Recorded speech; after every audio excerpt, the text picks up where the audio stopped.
Boa noite, pessoal. Prazer estar aqui com vocês. Meu nome é Rodrigo Casarim, eu sou jornalista. Dentre muitas coisas que eu faço da vida, eu toco a Página 5, que é uma coluna de livros do UOL, uma newsletter sobre literatura e também um podcast com entrevistas com escritores, editores, tradutores e outras grandes mentes do meio literário e editorial. Esse podcast está hibernando no momento, mas tem mais de 200 episódios disponíveis no Spotify e em outras redes, para quem quiser ouvi-lo. Estou aqui hoje, nessa edição do Festival da Palavra, que tem como tema Contar Histórias, Ler o Mundo, para conversar sobre vozes do português. E quem estará conosco aqui para conversar sobre esse assunto vai ser o Ondiak e a Tatiana Salem Levi. Gostaria de chamar ao palco, por favor.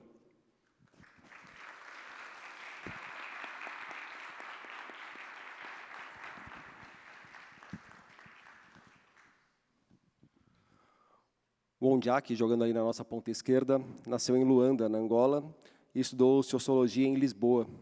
É poeta e prosador. Sua trajetória artística passa também pelo teatro e pela pintura.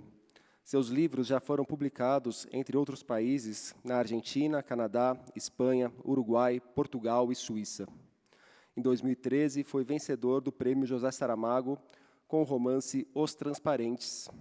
Em parceria com o ilustrador Antônio Jorge Gonçalves, publicou em 2025 O Tempo do Cão, fábula poética sobre a amizade de um cachorro com o guerrilheiro Che Guevara, um livro que me fez chorar no quarto de hotel ontem, enquanto eu lia, antes de sair para tomar uma cerveja. E aqui, fazendo o nosso meio de campo, nós temos a Tatiana Salem Levi, que nasceu em Portugal e, ainda criança, se mudou para o Brasil com a família. Escritora, ensaísta e pesquisadora, recebeu o Prêmio São Paulo de Literatura em 2008 pelo romance A Chave de Casa, traduzido para diversos idiomas. Publicou ainda as narrativas Dois Rios e Vista Chinesa, este último um de seus livros mais aclamados e que se baseia em um caso real de estupro. Em 2024, lançou O Melhor Não Contar, romance em que mistura autobiografia e ficção para narrar traumas familiares. A Tatiana acaba de publicar a reunião de ensaios Diga a Coisa Como Ela É. Boa noite, Tatiana. Boa noite, Ondiak. Querem acrescentar alguma coisa, tirar alguma coisa, dar boa noite, ou vamos já para a conversa? Não, eu vou só corrigir uma coisinha, posso? Aquela chata, né? Boa noite. Não me mudei com a família para o Brasil. Os meus pais estavam exilados durante a ditadura em Lisboa, por isso eu nasci lá e vim para cá com 9 meses, porque senão fica parecendo que eu sou filha de portugueses que se mudaram para cá, e não é o caso. Então, eu vou verificar de onde veio essa mini bio e pedir para que corrijam no lugar de onde eu retirei, tá bom? Que foi da editora ou algum canto assim.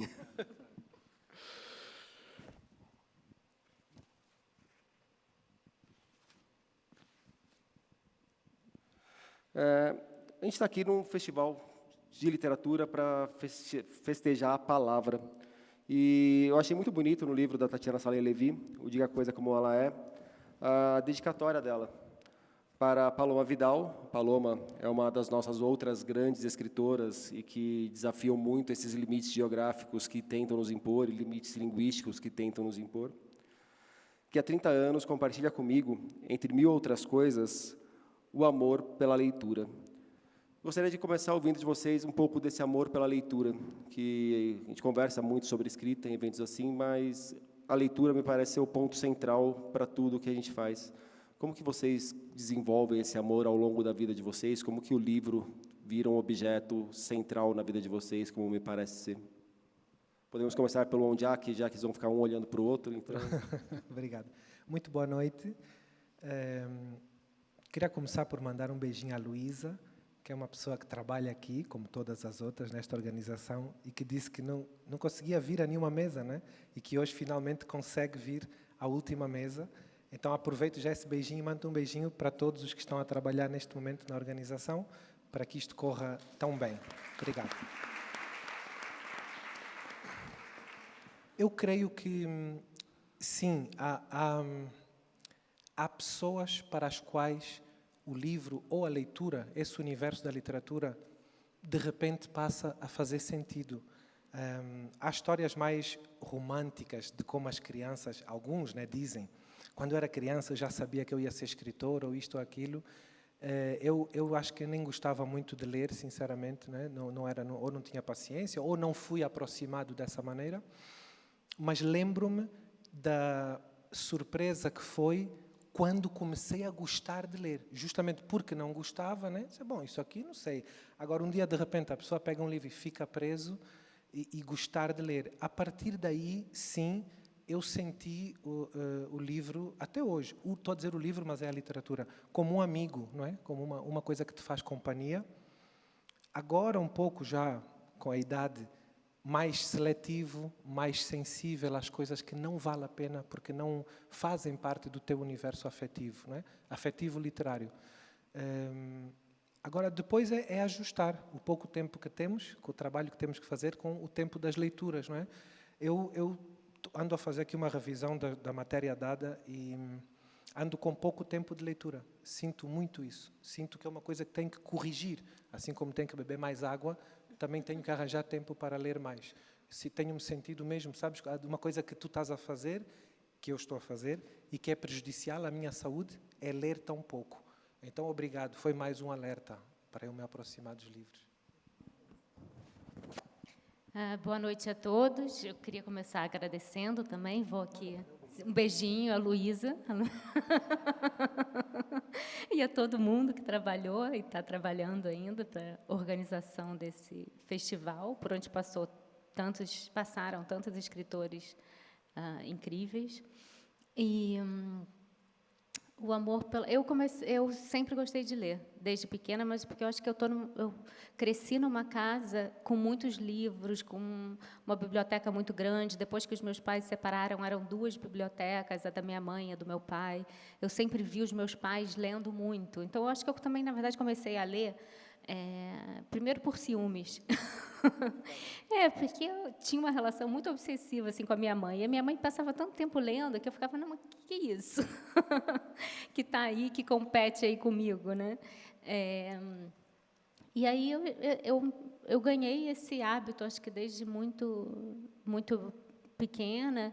E o que me faz escrever, sem dúvida, é a leitura, né? Inclusive, quando eu estou escrevendo e estou num momento em que eu não estou conseguindo levar adiante, o que eu faço é deitar na rede para ler, que eu acho que é o que ler um bom livro ou para reler, porque eu acho que nada dá mais vontade de escrever do que ler. E como eu tenho essa coluna no Valor Econômico, esse último livro, né, do qual você leu a dedicatória, é uma reunião dessas colunas que eu escrevo há 12 anos sobre livros, eu sou obrigada a ler sempre. Então, é uma excelente obrigação, entendeu? Eu, por mim, passaria, se existisse profissão leitora, eu podia ser leitora. Aliás, você mencionou a rede é uma boa coadjuvante aqui nesse livro, né? Que ela aparece em diversos momentos. A rede é fundamental na minha vida, não vivo sem rede, não escrevo sem rede. Não, eu conto essa história do João Ubaldo Ribeiro, uma crônica, numa crônica que ele dizia que estava no jardim de casa, plantando, cuidando da horta, e aí passou um senhor e falou, boa tarde, seu João, trabalhando? E aí ele falou, não, descansando. Aí, depois, outro dia, ele estava deitado na rede, passou o mesmo senhor e perguntou, e aí, seu João, o seu Ubaldo, está descansando? Ele, não, trabalhando. É isso. Nossa mesa tem como tema Vozes do Português. E vocês são 2 autores que transitam entre diferentes países da comunidade lusófona e precisam lidar com o português em diferentes modalidades, em diferentes tons, em diferentes momentos da vida de vocês. Como que é para vocês usar a roupa de cada português, eventualmente, dependendo da situação onde está, dependendo do país onde está, e como que isso funciona na hora de fazer a literatura de vocês, para vocês optarem por qual vai ser o registro do português que vocês vão levar para essa literatura? Eu mudo muito pouco de roupa. Eu mantenho o meu português onde quer que eu vá. Assim, as pessoas até comentam em Portugal que você não mudou o sotaque, né? Mas eu pego palavras, expressões, não tem como. Aí, quando eu venho para cá, de repente, eu estou falando casa de banho, Tu já dizes fixe? Digo muito fiche. Até porque eu sou mãe de 2 portugueses, que falam português de Portugal. E eu fico até, vamos lá, vamos treinar esse português do Brasil. Não rola muito. Então, claro, eu estou lá há 13 anos, então eu chego aqui no Brasil falando fiche, aí agora quando eu voltar para lá, eu já vou estar... Fiche é legal em português de Portugal. Aí eu vou voltar falando legal, mas depois essas expressões eu mudo. E na escrita, de vez em quando, porque eu acho que o que acontece muito comigo, e acho que deve acontecer com você também, é que chega uma hora que determinadas coisas a gente não sabe de onde vem.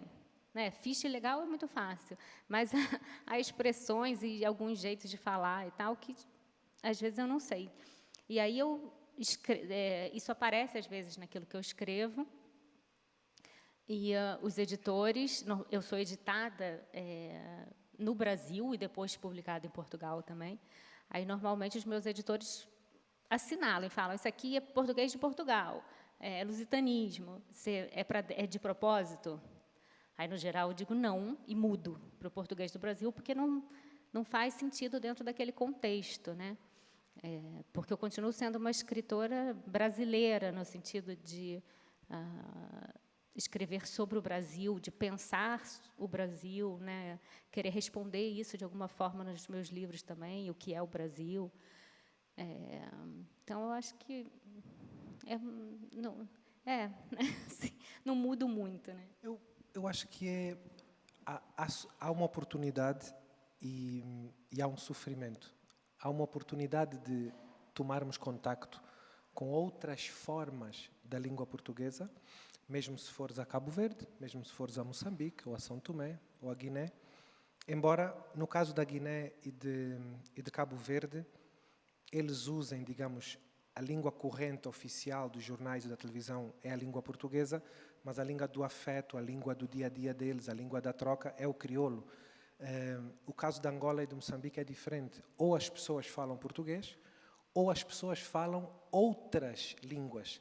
Não necessariamente uma pessoa do Norte e do Sul se poderiam comunicar, porque a do Norte falaria Kikongo e a do Sul falaria Umbundo, então elas usam a língua portuguesa para falar uma com a outra. E em Moçambique, muito mais. Há muito mais línguas e estão muito mais vivas do que em Angola, né?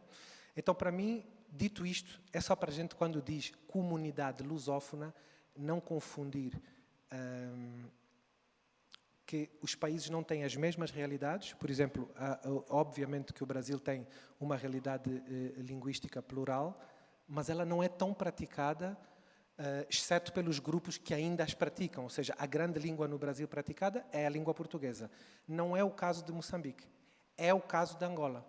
Então faz com que eu chegue a um lugar, ouça as pessoas que vivem com e da língua portuguesa, mas para mim, eu considero que o Brasil não é só as pessoas que falam a língua portuguesa. Tal qual Moçambique não são só as pessoas que falam a língua portuguesa. Então, quando as pessoas dizem a comunidade lusófona, é preciso que saibam que estão a incluir muitas outras coisas, muitas outras culturas, não é? E isso conduz-nos à discussão do próprio termo de lusofonia. Eu, tu, ela, podemos estar aqui nestes festivais, no seio académico da coisa e tal, e dizer, ela pode dizer que é uma escritora lusófona, eu também. Mas será que uma pessoa do interior de Angola que não viajou e que não quer viajar, ele ou ela se considera lusófono ou lusófona? Determinados indígenas aqui se consideram lusófonos? Então, é muito bom quando falamos, eu estou só a aproveitar o teu gancho da língua portuguesa para dizer que a própria língua portuguesa, enquanto espaço de união, é também espaço de revelação de que não somos tão unidos assim, nem teríamos que ser. Sempre tem os ambientes de tensão, né? Desculpa? Sempre tem as tensões. Bom, para já tem tensões ainda como lastros do que viemos e de onde viemos. Vê a diferença das independências, né? Quando foi a independência do Brasil, e eu nasci 2 anos depois da independência. Os meus pais, quando nasceram, Angola não era independente. Eu tenho primos ainda que nasceram numa Angola não independente. A realidade não é bem a mesma, a língua serve para navegarmos, mas eu quero crer que a língua deve também servir para respeitar e proteger as outras culturas e as outras línguas que fazem parte das nossas culturas, não é? Ainda aproveitando essa ideia das tensões e pegando um ponto do que a Tatiana falou sobre os editores, que às vezes assinalam, olha, isso aqui é português, mas é o de Portugal. Não está certo, não está errado, mas reflita se é isso que você quer mesmo. Como que tem sido para vocês, ao longo da carreira, essa relação com os editores na hora de publicar, no caso do Ondiak, aqui no Brasil, que às vezes vinha muito a discussão, não sei se necessariamente da sua obra, mas quando a gente pega a obra de alguns autores de Portugal, de fazer uma espécie de tradução para o português, e também de autores brasileiros, quando vão sair em Portugal, de fazer uma adaptação para o português de outro lugar. Me parece que esse é um problema que está ficando um pouco para trás. Hoje a gente já está mais aberto, pelo menos aqui no Brasil, para lidar mesmo com o português de Portugal, sem ficar sendo mimado, e o leitor que se vire um pouco. E eu não sei como é que isso está em Portugal, mas como que vocês veem isso, e se vocês puderem dividir em 2 momentos, como que era, de repente, há 10 ou 15 anos atrás, e como vocês veem isso hoje? A especialista nisso é a Tatiana. Eu depois vou falar só um bocadinho, mas a grande especialista nessa questão é a Tatiana. Você tem uma resposta, mas a dela é melhor, isso, né? inclusive, Exato. né? Eu até teria, mas a dela é bem melhor. Isso no futebol chama-se que assistência? Trapaceiro, isso. Não, no futebol é assistência. É uma assistência. Deixou na cara do gol. Agora, o vocabulário de futebol, por exemplo, é uma coisa impressionante, porque não tem nada a ver. Brasil, eu não sei como é que é Angola, mas Brasil e Portugal, tudo é outra coisa. Assim, Daqui a bocado são devíamos voltar a palavras isso. completamente diferentes para tudo, nenhuma palavra Devíamos coincide. voltar a isso, porque é um tema que eu acho que é engraçado, porque eu tenho a minha opinião sobre a vossa maneira de relatar o futebol aqui. Sim. Mas vamos ainda Não, tentar. mas só mais um parênteses, na hora que vai para o vôlei é pior ainda. Ah, é? Isso eu não sei. Bloqueio, eu acho que é barreira, que a bola bateu na barreira. Meu Deus do céu, mas barreira não é futebol, é vôlei. A literatura é muito boa, né? Não, mas o Permite- futebol é tudo, tudo, tudo. Nada é igual. Pênalti, nem pênalti é pênalti, entendeu? É penalti. Mas atacante você já é avançado? Não. Eu já acredito que o futebol ultrapassou. Já passou, o futebol já passou o Já tempo. passou O goleiro também. é guarda-redes, Vou falar né? sobre a minha especialidade, é que eu estou fugindo dessa especialidade, Não, da qual eu não é sou isso. especialista. Assim, a primeira vez que eu publiquei, na verdade, meu primeiro livro, que é A Chave de Casa, saiu primeiro em Portugal, antes de sair no Brasil, por uma questão de agenda das editoras, e saiu numa pequena e maravilhosa editora chamada Cotovia, que no início desse século publicou muitos autores brasileiros, e que tinha política de não mudar o texto, né, de não fazer nenhuma alteração, o que era bastante inovador e ousado assim naquela época, porque se traduzia, entre aspas, né, colocava-se sempre na versão português de Portugal, porque havia, sim, ainda há, mas eu acho que cada vez menos, uma resistência muito grande do público leitor português para ler o português do Brasil, sempre com a ideia de que a gente escreve errado, né? Porque a gente pode escrever me dá, em vez de dá-me, coisas assim. Então, era uma coisa meio para cativar os leitores. Mas o André Jorge, que era esse editor, ele tinha essa política muito firme de não mudar. E, hoje em dia, praticamente não se muda. Talvez uma editora ou outra, mas a maioria dos textos brasileiros publicados em Portugal se mantém, né? O texto é exatamente o mesmo. Agora, com o Melhor Não Contar, tive uma curiosidade que meu editor queria mudar para É Melhor Não Contar, porque ele disse que, em Portugal, ninguém diz melhor não contar, só diz é melhor não contar.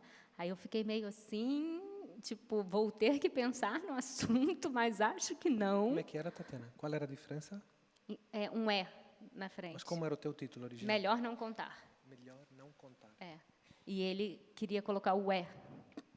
Entendi. Outro editor já, né? É melhor não contar, porque ele achava que ficaria estranho. Ele quis fazer uma tradução cultural, Ele quis fazer talvez. uma tradução cultural do título só, não mexer nada lá dentro, só do título. Mas depois ele mesmo mudou de ideias, antes de eu dizer não, que eu diria não. Então, mas acho que é isso, né?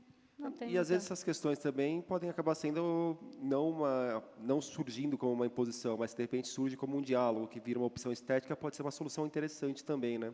Eu digo isso pensando porque eu acho que foi ontem ou anteontem, que eu vi o José Luiz Peixoto falando dos livros dele que saem no Brasil, que ele não muda nada, é o mesmo português que ele publica em qualquer lugar, mas de um livro específico, agora ele optou por trocar a palavra cancro por câncer, que ele queria se assegurar que a palavra ia causar no leitor brasileiro Porque, o claro, mesmo impacto que um pode cancro atrapalhar. causa no Porque leitor português. eu concordo. E é um caminho muito diferente dessa coisa autoritária de você querer traduzir para o outro. É uma opção estética para você chegar naquele leitor da maneira que você quer chegar de verdade naquela passagem do texto. Justamente porque partilhamos o mesmo espaço de língua, né? Então a interpretação pode ser diferente. Não, e cancro é uma palavra de fato muito estranha para o brasileiro, né? E a Vera Iaconelli, que falou aqui hoje, ela também contou que, não na mesa, mas que o livro dela se chama Análise, né? Um dos livros dela, o último, se chama Análise. Em Portugal saiu com um subtítulo, Notas do Divã.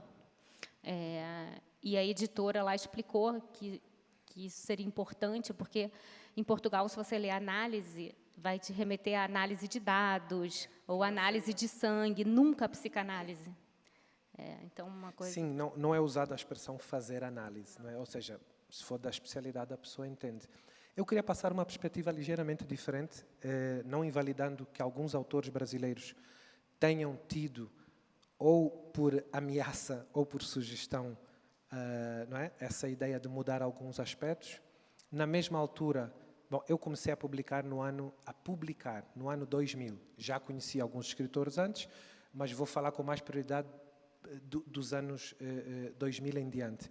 Você tinha 8 anos, mais ou menos. Né? Não, já tinha 23. Eu não assisti e não soube de muitos casos, e vou-te explicar porquê. Os principais editores, até este, o André, que era um dos grandes editores de Portugal, da Cotovia, ele publicava também os autores angolanos como o Manuel Rui. Nós tínhamos uma brincadeira que chamávamos o André de o Cotovio. Quando a gente dizia o Cotovio, era o André. Ele, o Zeferino, que é um outro grande editor, pessoal que eu conheci da Dom Quixote e da Porta Editora, nenhum deles nunca nem sugeriu a um brasileiro que trocasse uma vírgula. Não nesse sentido, de tens que trocar. Perguntar uma questão editorial tipo essa, mas reversa, né, para lá, se fosse cancro, câncer, acredito que sim. Mas perguntando, o senhor acha melhor? Eu vou lhe dizer uma coisa, o leitor português vai reagir à palavra câncer. O senhor, percebes? Esta é a minha experiência que eu assisti. Quando eu cheguei cá, nunca ninguém no Brasil me sugeriu mudar a minha língua portuguesa. Talvez porque já soubesse também que o filme ali já estava viciado, né? Não ia mudar. Porque, agora, chegaram a perguntar uma vez, olha, esta palavra é um livro infantil para crianças, que não se entendia o termo tal. Não me lembro agora qual era, acho que era a palavra ternurento ou ternurenta. Não era bem mudar, era que a palavra era estranha e tal e tal. E eu dizia, mas qual é o problema se a criança perguntar o que é isto ou não entendia, ou mesmo a mãe ou o pai, qual é o problema da pessoa dizer, mas este gajo é de onde? É de Angola. Epá, deve ser lá de Angola, dizem ternurento, já está. Não é? A pessoa não é ignorante para pensar que eu falo igual ao Brasil ou que o Brasil fala igual a Portugal. Não é? Então, também não compreendo a questão do editor, a não ser que seja um caso deste. Por exemplo, eu entendo a questão do melhor não e do é melhor. Porque ele está-te a dizer que lá eles diriam é melhor, não é? E tu dizias melhor não, é isso? Não contar. Pronto, melhor não contar, não é? Agora, eu também acho que é um erro estratégico, porque um português, um leitor de Portugal, talvez ao ler melhor não contar, desconfia que tu és brasileira. Então pode ser uma coisa boa, ou não?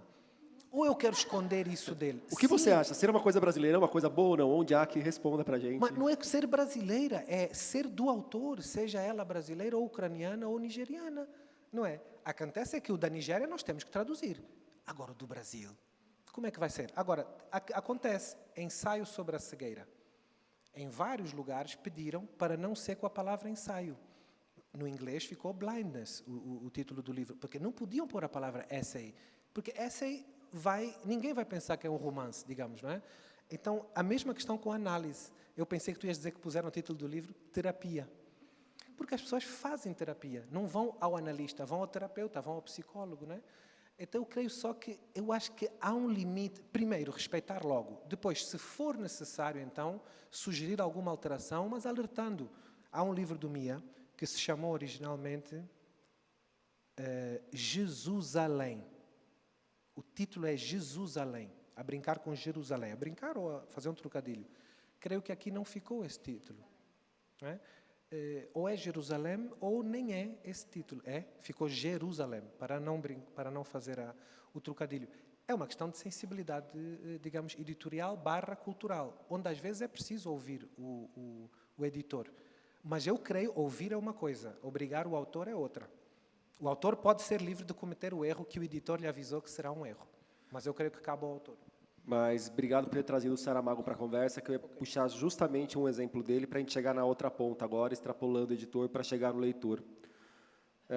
Vivemos num tempo em que, se a gente entrar em alguns sites aí de vendas de livros, a gente vai ver comentários sobre o Saramago, por exemplo, aqui no Brasil, de leitores dizendo que o livro não foi revisado, que o Saramago não sabia escrever, que ele não dominava o português, justamente por ter um português que não é o português aqui do Brasil, além da questão da pontuação do Saramago, de diversas questões de estilo do Saramago. Mas mesmo em Portugal pensaram também que o revisor tinha falhado na revisão, no início. Mas, para vocês, na hora que isso chega na ponta, vocês já perceberam, de alguma forma, esse tipo de ruído se transformar num incômodo, numa anedota, numa interpretação que vocês olharam e falaram, nossa, que pessoa burra, ou qualquer coisa do tipo? Podemos começar por você, Rondiak, que eu vi que veio alguma coisa na sua cabeça, que você riu internamente. Eu ainda estou tentando entender a questão. Então, como é Angola, quando nós não entendemos a pergunta, dizemos, importa-se de repetir? Tá, eu vou perguntar de novo, então. Desculpa, meu irmão, não percebi a pergunta. Com os leitores normalmente aceitam bem, independente de qual português vocês empregam. Okay. Mas tem vezes que chegam leitores que vocês recebem respostas que surpreendem, desafiam a inteligência ou algo assim? Bom, há questões um bocadinho surpreendentes às vezes, né? Estou-me a lembrar de duas situações. Uma foi aqui digo no Brasil, não foi aqui em Curitiba, há muitos anos. Uma senhora, ou antes ou depois da apresentação de um livro do Bom Dia Camaradas, ela perguntou se podia entrevistar, alguém da editora disse que sim, eu fui falar com ela, a câmara já estava ligada, eu cheguei já quente, né? Então foi só responder. E ela diz, olá, não sei o quê, como é que o senhor se chama? E eu disse, Rondiak. E ela disse, veio apresentar a obra, sabia o nome, a obra Bom Dia Camaradas? Eu disse, sim. Foi difícil traduzir a obra, mas a câmara estava ligada. E eu fiquei tão atrapalhado. Foi difícil traduzir a obra. Era uma edição aqui no Brasil. Era a mesma edição, não tinha havido nenhuma alteração. Mas perceba, para o que eu ia responder à pergunta dela? Porque ou eu dizia, a senhora está enganada. E eu olhei assim para a câmera e disse, olha, difícil propriamente não foi. O que eu ia dizer? Não é? Era uma jovem assim, né? Depois ela mandou mais uma assim, bem equivocada. Mas era tão equivocada que eu disse a ela assim, desculpe, podemos só parar um minutinho? Aí ela fez sinal à câmara e eu disse, olha, é melhor repetirmos tudo, porque... Aí eu expliquei, olha, desculpe.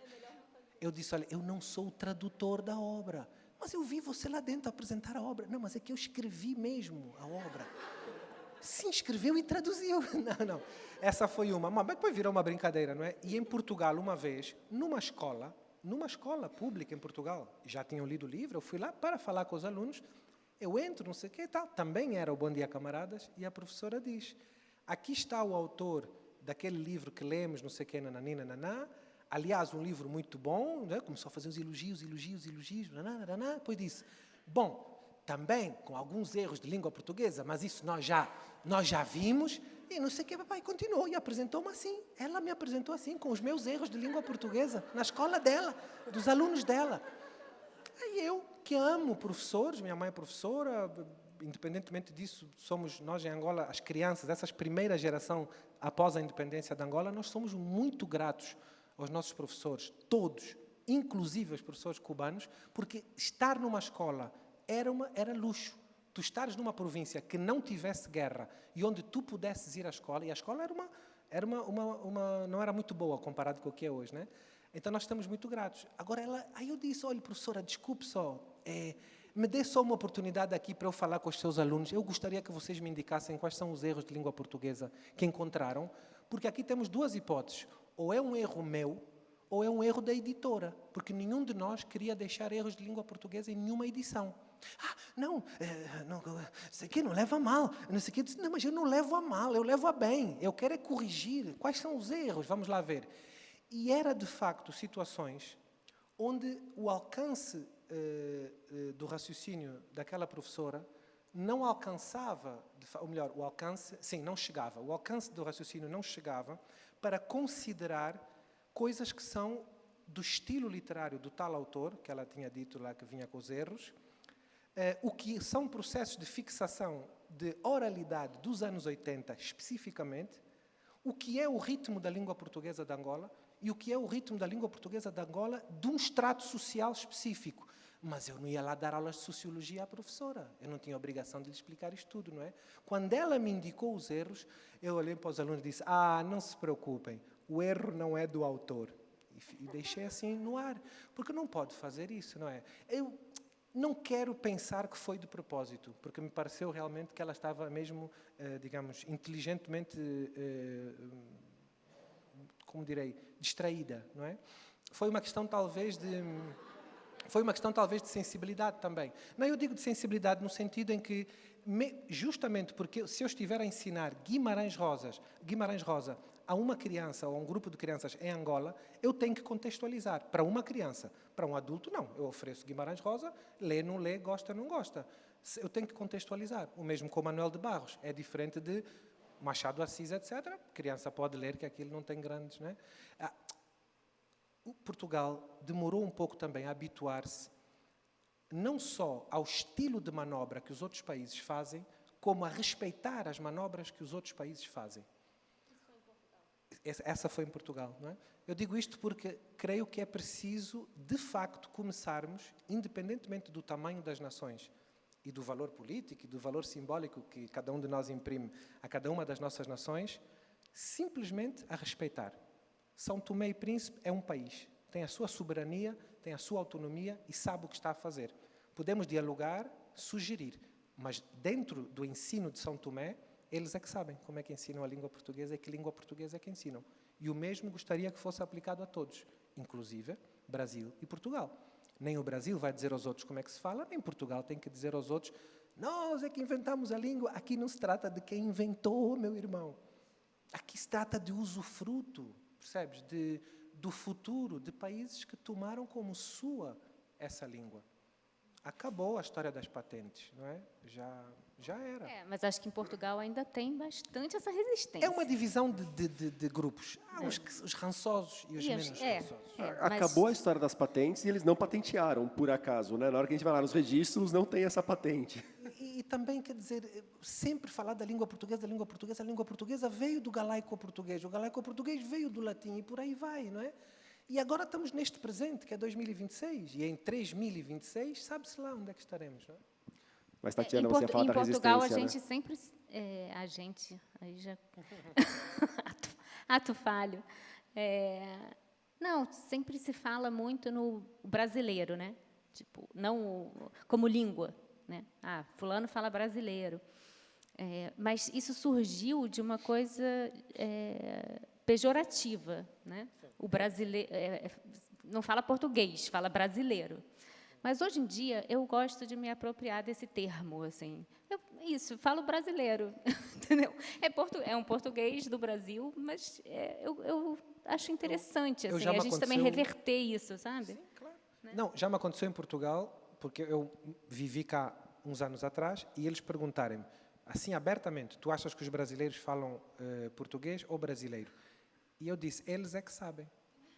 Eu posso ter a minha opinião, mas eu não vou responder por um brasileiro. Ele me perguntou... ao mesmo tempo é uma pergunta tão imbecil, mas né? só quando os brasileiros que, assim, decidirem. Mas se vocês decidirem que falam brasileiro, isso é uma decisão vossa e nós teremos que respeitar. Sim. Acabou. Sim, é isso. Não é? É isso. Agora, vem perguntar a mim se os brasileiros falam brasileiro. Não, vai perguntar a um brasileiro. Não, a mim pergunta-me coisas de Angola.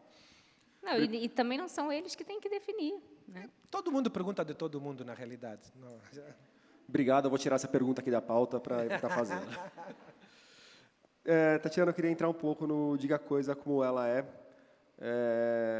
Para saber de você, como que, ao longo desses 12 anos escrevendo para o Valor, tem essa obrigação de, a cada 2 semanas, entregar uma coluna relativamente longa, um ensaio sobre livros, se isso impactou de alguma forma na sua visão como leitora, se esse hábito crônico de ter que fazer essa leitura para transformá-la num texto para um jornal te educou, alterou, aguçou seu olhar para algum ponto da literatura?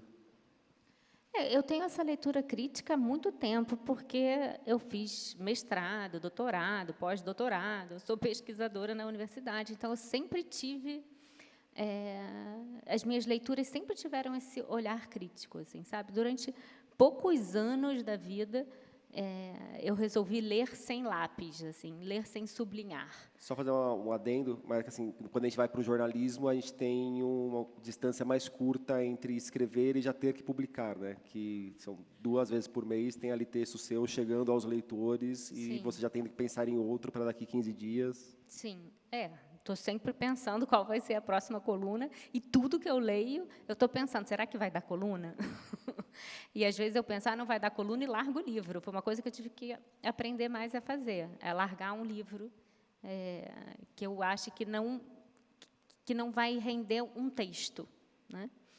E essa questão do estar sempre atenta, sublinhando, mas eu acho que, na verdade, escrever, de certa forma, é sempre comentar os textos dos outros, né? Escrever ficção, escrever não ficção, é esse diálogo com quem veio antes da gente, com os nossos fantasmas todos, né? Sejam os fantasmas literários, aqueles escritores que a gente mais leu, que durante muito tempo da vida foram nossas obsessões. Acho que todos nós temos determinadas obsessões literárias, né, que são aqueles escritores que, de repente, a gente não quer largar, mergulha, lê um livro atrás do outro. Então, eu acho que escrever ficção é um diálogo constante, é uma leitura constante, né? Não existe escrever sem essa ideia desse diálogo, né?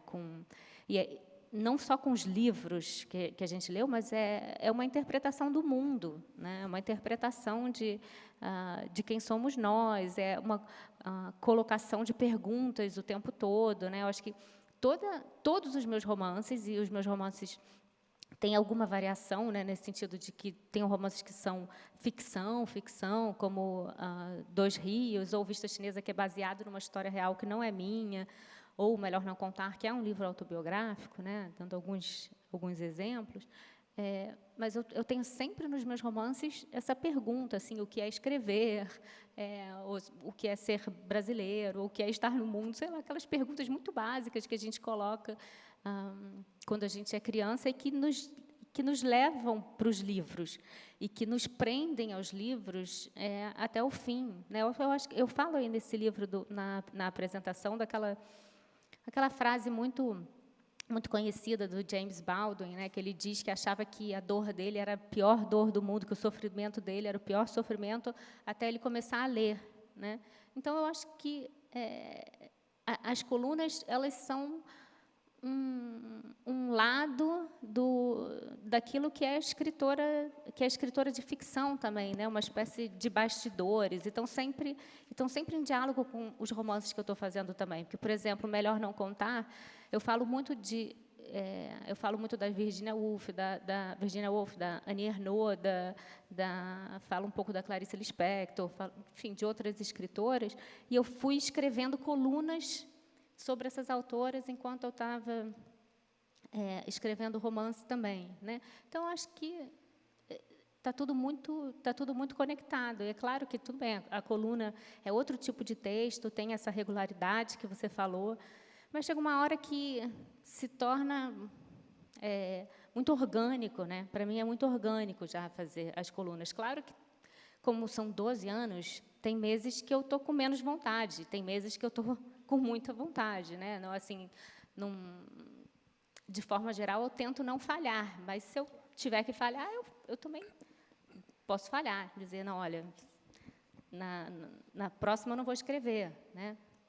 Mas eu acho que tem uma coisa de um ritmo mesmo que é bom, na verdade, de leitura e de escrita. Só para avisar, os livros deles estão à venda aqui no evento e, após a mesa, eles vão autografar ali no espaço externo. E eu gostaria de aproveitar para agradecer os nossos intérpretes de Libras e pedir uma salva de palmas para eles, por favor. Obrigado.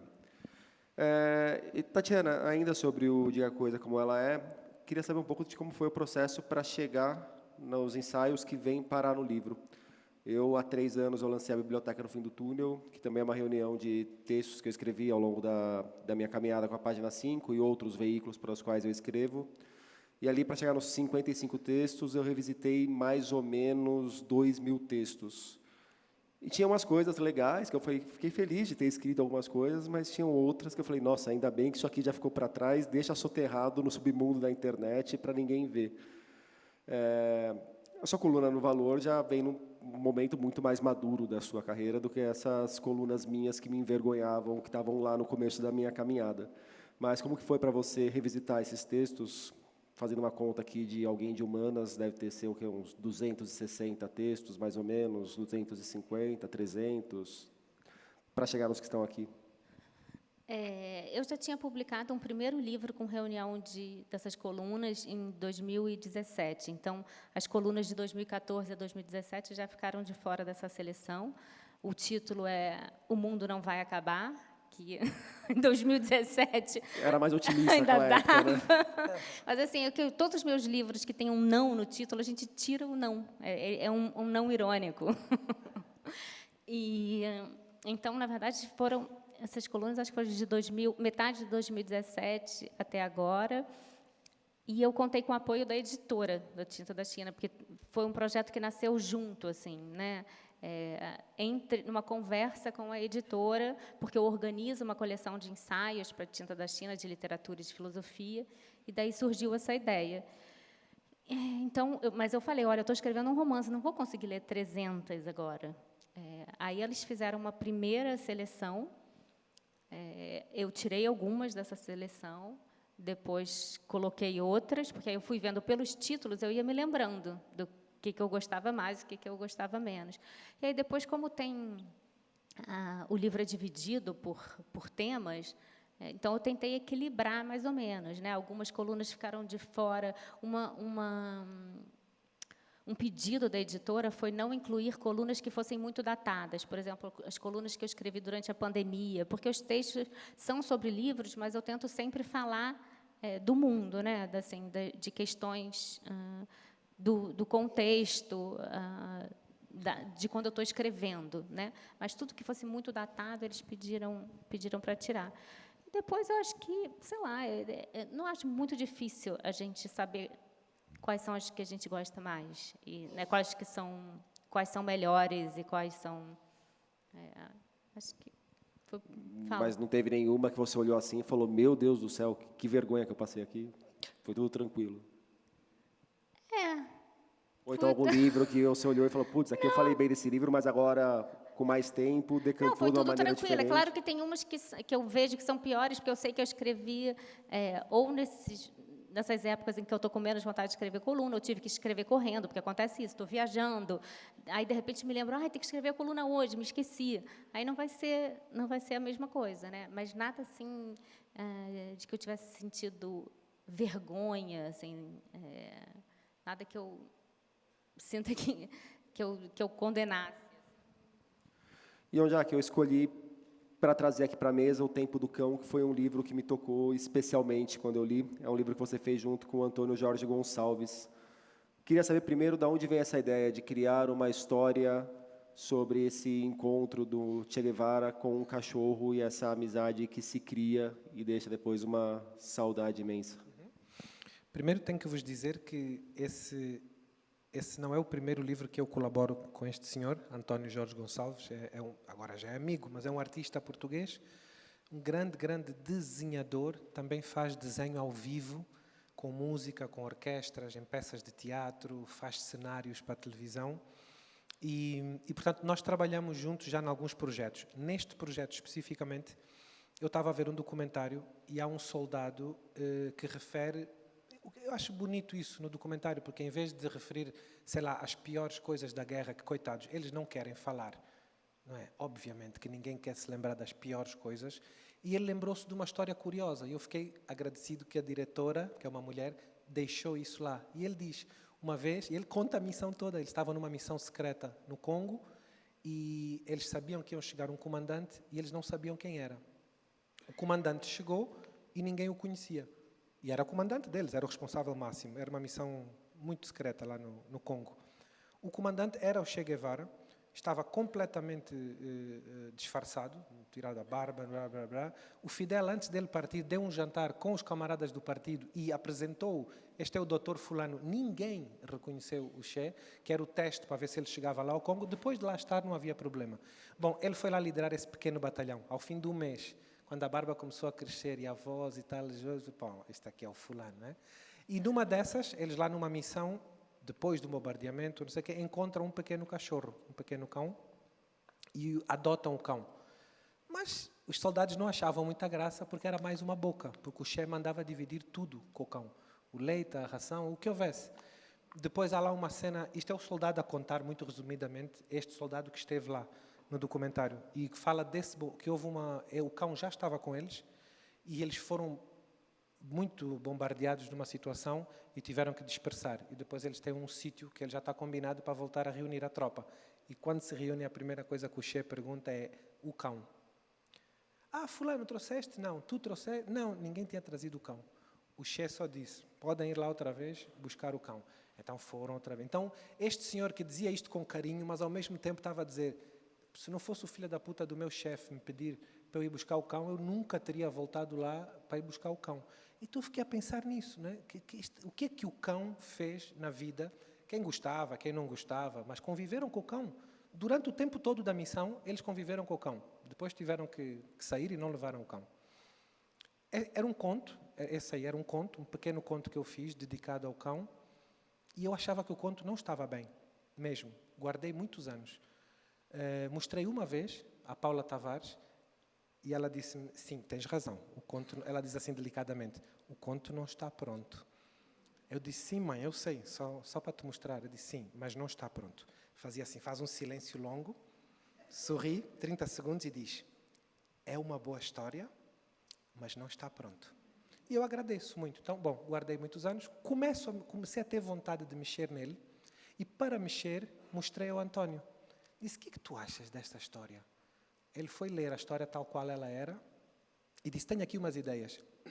E mostra-me uns desenhos. E os desenhos eram bastante deformados. E ele é que me disse, estás a ver? Não é os soldados com o cão, é o cão a ver os soldados. E ele é que me dá essa perspectiva. Eu disse, era isso. Aí eu disse a ele, então vais desenhar? Ele disse, vou, deixa-me mostrar-te umas coisas. Ele foi desenhar. E eu fiquei com essa, é o cão, é o cão, é o cão. Comecei a cortar o texto, já praticamente só tinha coisas que o cão pensava, que o cão dizia. Quando ele me manda os desenhos, mandou uma sequência enorme, esse livro tem 88 páginas ou coisa assim, e eu disse, António, deve haver um problema aí no teu o quê? Adobe, Design, não sei o quê, porque só vieram os desenhos, não veio o texto, porque normalmente ele prepara já, não é? Não a definitiva, mas põe já o texto onde ele quer. Ele disse, não, quem vai pôr o texto és tu. Ele mandou-me todo o livro, cheio de imagens, e eu é que tinha que meter o texto lá. Coisa que nunca tínhamos feito. Ele me armadilhou completamente. Mas foi um grande desafio, ou seja, eu tive que despedaçar o texto. Eu acho que esse livro é quase poesia, porque era um conto. Tu vês que o livro vai, né? Respira, uma frase aqui, uma frase ali. Eu li muito mais como um poema do que como um Claro. conto. E também um poema visual. Então era isso que eu queria dizer. Não é um livro do Onjaki com ilustrações do António Jorge Gonçalves. É um livro do Onjaki e do António Jorge Gonçalves, porque os dois escreveram. Já com A Escuridão Bonita foi um bocado assim. Quando ele me manda os desenhos, eu mudei o texto todo. Mas neste foi uma coisa assim, não é o mesmo livro. O que foi escrito em 2000 e não sei quem e o que saiu. E a Paula leu? A Paula aprovou. Depois, quando eu mostrei, ficou emocionada. Disse, estás a ver, meu filho? É uma questão de tempo. Faltava alguém colocar a mão nessa história. São 144 páginas essa edição pronto, aqui. Desculpa, eu pensei que era 80 e tal. Ok. Enquanto eu lia, me vieram na cabeça algumas outras narrativas que também têm histórias contadas da perspectiva de um cão. Ok. E me vieram 2 quadrinhos, que é o Laika, não vou lembrar o nome dos autores, que obviamente conta a história da Laika, que foi mandada pela União Soviética para o espaço. E 2 mangás que saíram pela JBC, que se chama O Cão que Guarda as Estrelas e O Outro Cão que Guarda as Estrelas. Eu vou procurar. Que é uma história lindíssima também, outro livro que eu chorei na praia, esse daí. Calor, tomando cerveja, não sei o quê, e o marmanjo lá lendo, chorando Aí pelo já cachorrinho. finge que é suor e tal, né? Mas eu ia te perguntar se você foi atrás de referências de histórias narradas pela perspectiva canina para escrever.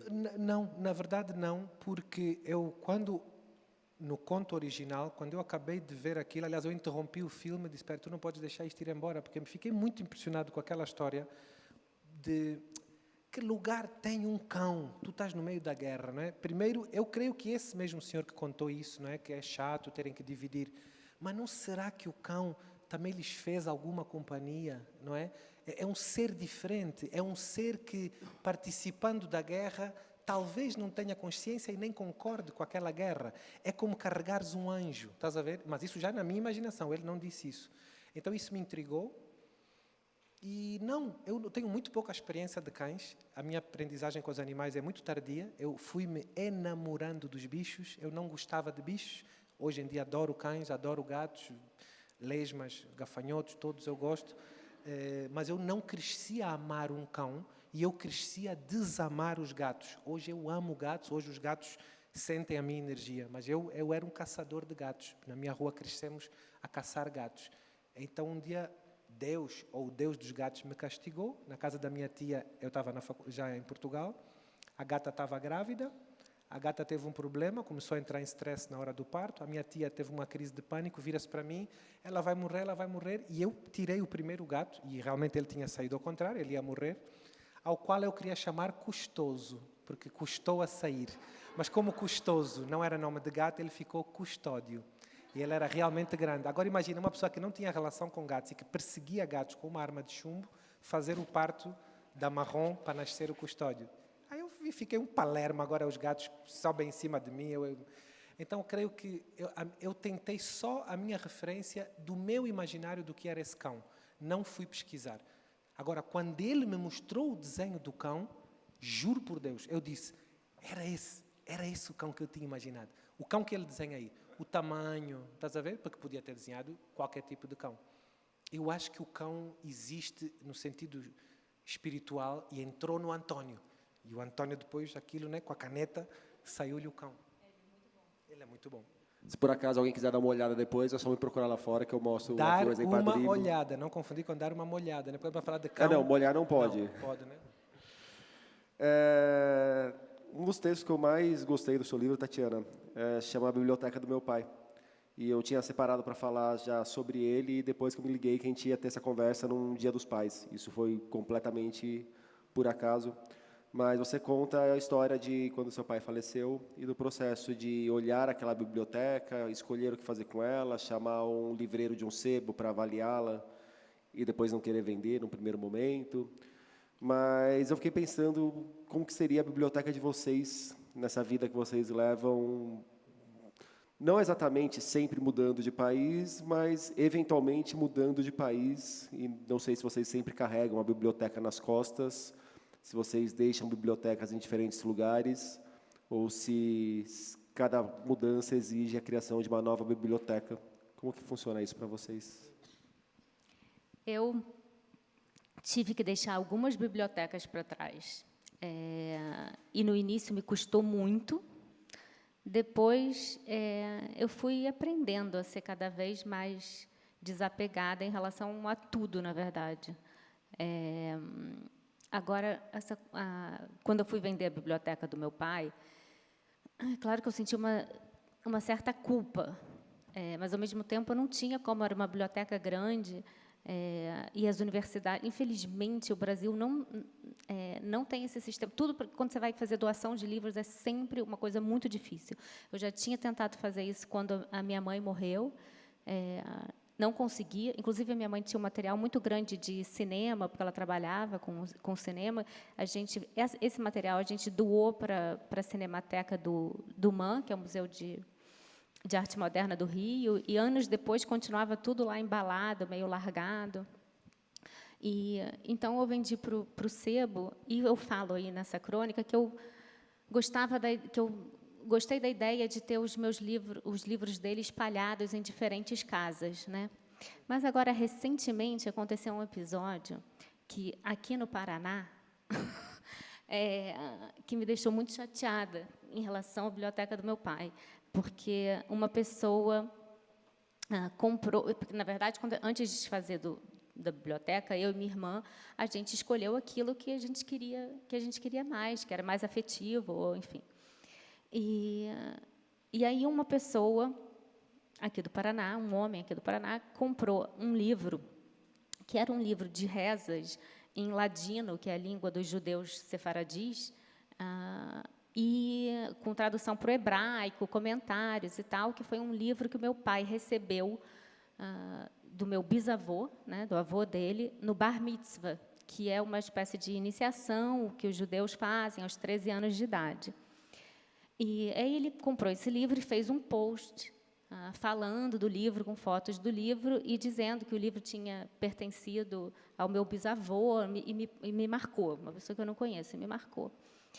Quando eu vi aquilo, eu entrei em desespero, falei, não acredito que eu deixei escapar esse livro, porque esse livro eu não queria ter vendido, pelo valor afetivo. E aí eu pedi para a pessoa me vender o livro de volta. E eu estou em meses em negociação e a pessoa está me torturando e cobrando um valor absurdo pelo livro, tipo, cobrando o que eu ganhei pela biblioteca inteira. E aí eu não sei, estou triste com isso. Não sei, Desculpa ter escolhido bem essa crônica. Não, porque a gente acha que quem lê, que quem ama os livros, são pessoas melhores, né? E aí, de repente, eu fico, cara, não sei, é tão o oposto do que era o meu pai, é tão o oposto do que eu faria, do que eu acho que a maioria de nós faria, né? Que, cara, eu expliquei tudo. Olha, eu tive que desfazer da biblioteca do meu pai com uma certa rapidez, porque eu não moro no Brasil, moro em Portugal. A gente teve que se desfazer do apartamento, foi um lapso, etc, etc. E não consigo reaver o livro, porque e ele diz coisas tipo, porque o livro está muito bem conservado. Aí eu falo, sim, está muito bem conservado, porque é um livro que passa de geração em geração na minha família, assim, sabe? Mas, Então, Tatiana, isso aí, se tu me deres uma região assim, um círculo de 20 quilômetros com a localização do indivíduo, e dá-me um prazo de 90 dias. Nós angolanos temos operativos em todas as regiões.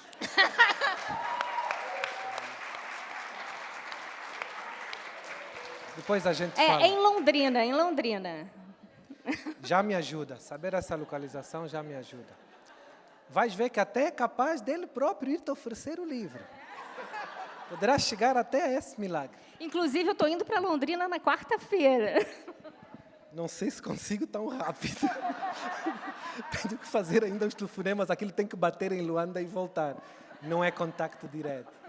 Não, mas eu vou fazer aqui um apelo público a esse senhor para que, se ele quiser ganhar algum dinheiro, pronto, ganhe, mas que faça um preço justo, porque não é o preço, é o preço do afeto, é o preço do respeito pela tua família, né? Vamos ver.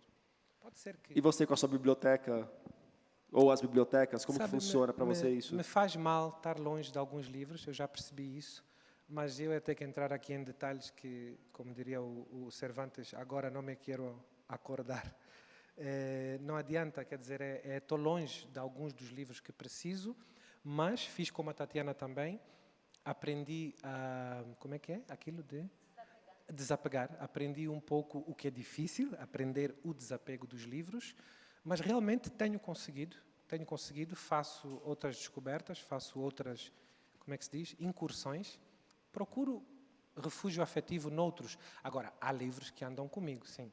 Sim, tem bíbliazinhas, não são bíblias da Igreja Católica, são bíblias o livro Lavra, do Rui Duarte Carvalho, a obra reunida do Rui Duarte Carvalho, é um livro que eu tenho que ter perto, senão não faz sentido. Mas eu tenho vários, então deixo um em Luanda, deixo um aqui na casa de quem eu passo mais e deixo um em Lisboa, aí que é para eu ter a Lavra acessível. É um livro muito bonito, chama-se Lavra, era da Cotovia, da mesma editora que a Tatiana publicou. Para encaminhar nossa conversa para o final, eu queria trazer mais um elemento de linguagem que tem sido muito discutido, que é a inteligência artificial. A gente está num momento de muitas gritarias, me parece, muitas angústias, muitas dúvidas e todo mundo procurando por uma certeza sem ter muito bem onde fincar os pés. Mas Queria saber de vocês como que vocês têm acompanhado esse momento, como vocês têm visto essas discussões, principalmente pela perspectiva da literatura. Não, essa é que a Tatiana mesmo Essa é para ela especialista. mesmo. Falar Você tem sacanagem, certeza? porque eu Mas ia já falar que falei. essa era Não, mas eu já sua. falei. Não, mas eu já falei. Não, mas... Eu uma vez ouvia falar sobre isso e disse, fiquei tão elucidado. Não, mas você tem preferência, porque você veio de longe. Ele veio para cá hoje pensando, nossa, eu queria ouvir a Tatiana falar sobre isso. Eu Não até foi? comentei Você contigo, mandou né, na mensagem, entrada. não foi? Oxe, se tu puderes, no fim, pergunta só a Tatiana o que ela acha do IA. Olha, sinceramente, ele é muito esperto, eu sou muito esperto. Tatiana, eu Há sou muitos anos que ele é muito esperto. Tatiana, eu sou mais Eu do acho que já é a terceira, eu acho que já é a terceira Há pergunta que ele pula a 20 anos resposta que eu com... conheço o Jack, há 20 anos que ele Tatiana, faz essas eu gosto coisas. mais da EA, aquela fundação EA. É um vinho muito bom que há lá em Portugal, que sim, é é. EA, é o gênio de Almeida. Eu gosto mais desse. Eu Nem é também. tão bom assim também. viu? É, Mas não é é melhor muito que o bom, mas é IA. melhor. Mas não é muito bom, de fato. Desististe? Não sei, eu perguntei Não, para nós vocês, estamos com vocês esperança que ele desista. deram toda uma volta, funcionaram Não, é melhor que do que a IA. eu acho assim, não vai sair nada de muito bom. Assim, eu não vou dizer nada, é porque, na verdade, para mim é tudo muito especulativo e eu não sei mais sobre isso do que ninguém. Eu acho que é só, quer dizer, sei menos do que muita gente. Inclusive, menos do que o Onjak. Eu estou tão atrapalhado porque é como quando perguntavam do acordo ortográfico. Uma pessoa era obrigada a saber, mas eu também não sei nada do acordo ortográfico. Eu aviso já antes que tu perguntes. Nem IA, nem acordo ortográfico. Eu já estou como outro, que sei, É que a gente já está velho. sei pra se muito pouco preocupar. sobre quase nada. Como é que o Manuel de Barros disse, né? Sei muito pouco sobre quase nada ou quase tudo. Desculpa, sobre o IA não te consigo ajudar mesmo. Tá, Mesmo. então eu vou, para tentar encerrar com uma pergunta que vocês respondam, mas pegando ainda um pepino contemporâneo, eu vou voltar para a crônica do pai da Tatiana. Em determinado momento você fala de como, numa altura da vida, ele parou de ler muita coisa de ficção, ficou muito mais focado na não ficção, né? E a gente tem muitas conversas sobre leitura aqui no Brasil, e a gente sempre martela muito na necessidade da formação de leitores, e há um mito de que o jovem não lê. Mas quando a gente vai para as pesquisas, quem mais lê no Brasil são os jovens. E parece que quanto mais velhas as pessoas vão ficando, conforme os boletos vão entrando na vida, essas pessoas vão se afastando dos livros e vão se afastando principalmente da ficção literária. Como que vocês veem esse processo? O que vocês acham por que essas pessoas, conforme envelhecem, perdem o interesse, perdem o tesão, perdem essa busca pela literatura? Será? Não sei.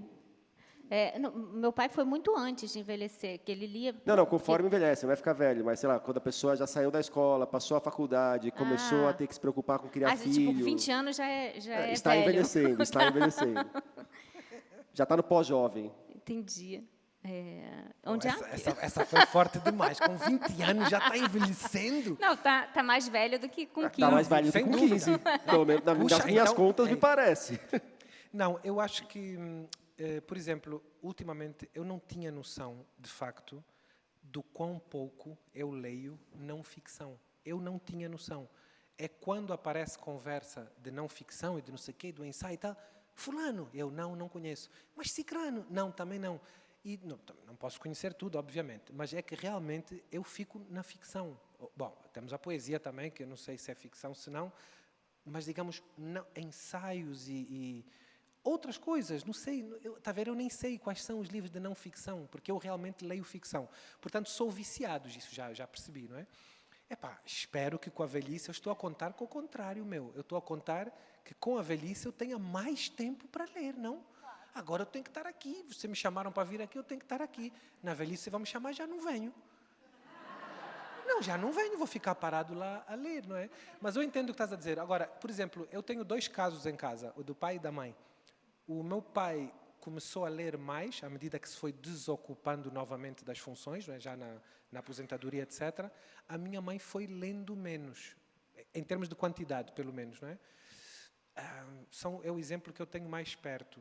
Porque os meus amigos mais velhos, e eu tenho muitos amigos mais velhos, todos são de leitura. Então, eu devo estar na bolha dos que leem. Não tenho bem noção do que levaria uma pessoa, né, a não ler.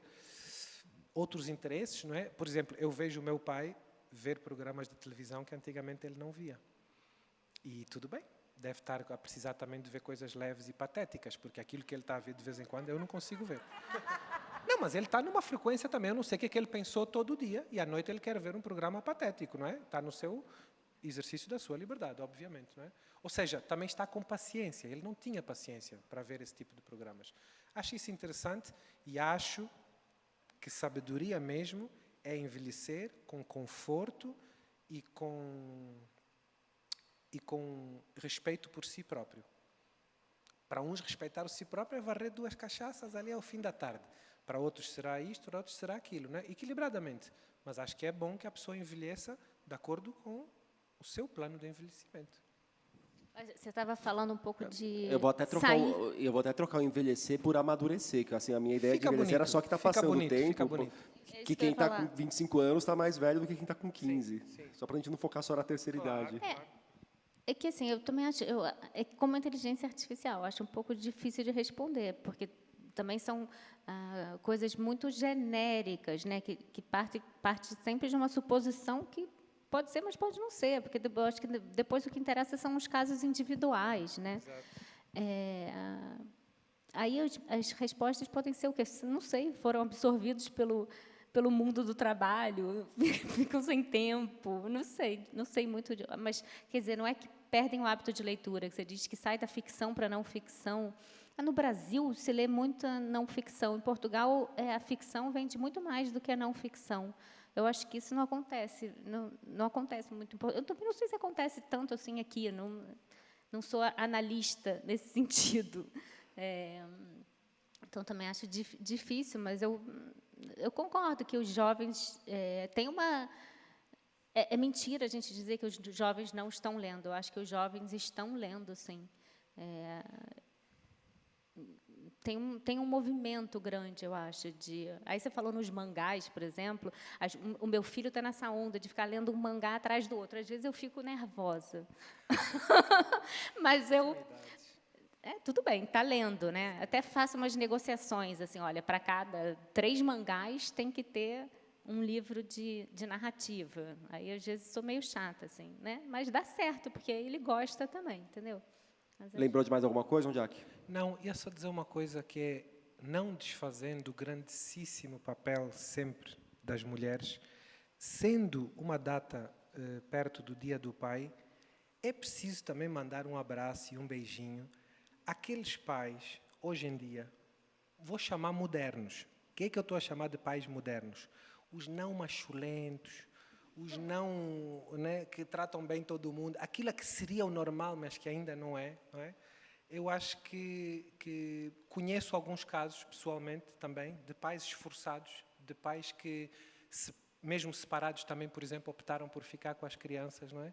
Então, eu sei que a maioria da imagem do pai é pesada, do pai que abandona, do pai que etc. Mas também há uns outros pais aí que estão se esforçando e tentando ser boas pessoas, não é? Então, claro, este dia aparentemente é de todos os pais. Eu nunca me lembro do Dia do Pai, porque em Angola é um dia, em Portugal é outro e aqui é outro. Então, imaginem se eu estiver preocupado com os 3. Mas é isso, é só para mandar um beijinho a esses pais que, na realidade, são pais normais, não são nada de extraordinários. É falar da diferença de português, que aqui é Dia dos Pais e Dia das Mães. Em Portugal é Dia do Pai e Dia da Mãe. E a minha filha está sempre, quando eu falo, Dia das Mães, das Mães? Não, é Dia da Mãe. É Dia do Pai. É da mãe. É da mãe, entendeu? Não é das mães, não é de todas as mães, é da mãe. Tatiana, Jack, muito obrigado pelo papo. Pessoal, muito obrigado pela presença de todos. Tenham todos uma boa noite e nos vemos lá fora. Valeu!